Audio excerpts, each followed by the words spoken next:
নমস্কার, আমার নাম রত্না মণ্ডল। আমি একটি কবিতা বলে শোনাচ্ছি। কবিতার নাম বসন্ত উৎসব। কবি মান্দাক্রান্ত সেন। বসন্তকাল আসলে পরে গাছ গাছালির মজা সবাই মিলে উড়িয়ে দিল কিশলয়ের ধ্বজা। সেজে গুজে চলল সবাই উৎসবে যোগ দিতে।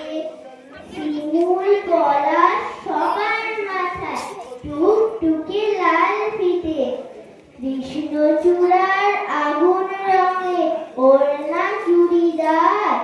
রাধাচূড়ার মতো আছে স্বর্ণ জুড়ি কার। জারুল পারুল ভাই বোনেতে করছে কি হাঙ্গামা। ওদের যে চাই গোলাপি ও বেগুনি রঙের জামা। আলোক সজ্জা নইলে কি আর তেমন শোভা খোলে। অমল দাসের ডালে সোনার ঝাড় লণ্ঠন দোলে। মুখ লুকিয়ে শুকিয়েছিল মাদার গাছের ডাল। দক্ষিণ হাওয়ার খবর পেয়ে সাজল লালে লাল। ভিনদেশী এক অতীত এলো শাকিন মাদুরায়। নামখানি তার ছায়া তরু রূপের সীমানায়।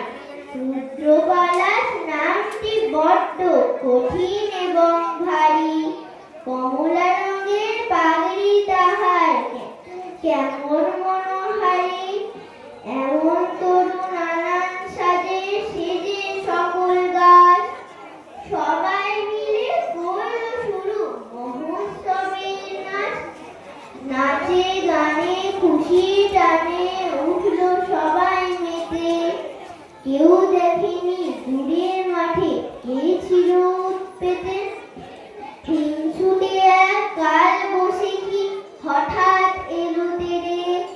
ঝাঁপিয়ে পড়ে গাছ গাছালির সজ্জা নিল কেড়ে। ফেললো ছুঁড়ে নতুন জামা ঝাঁকিয়ে দিয়ে চুল।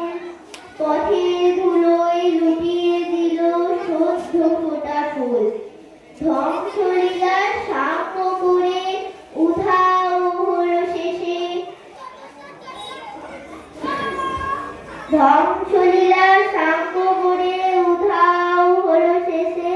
কেন এমন দুঃখ এলো হাসি খুশি দেশে।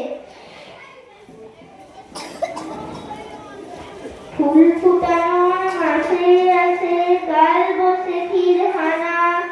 বিপদ কোথায় লুকিয়ে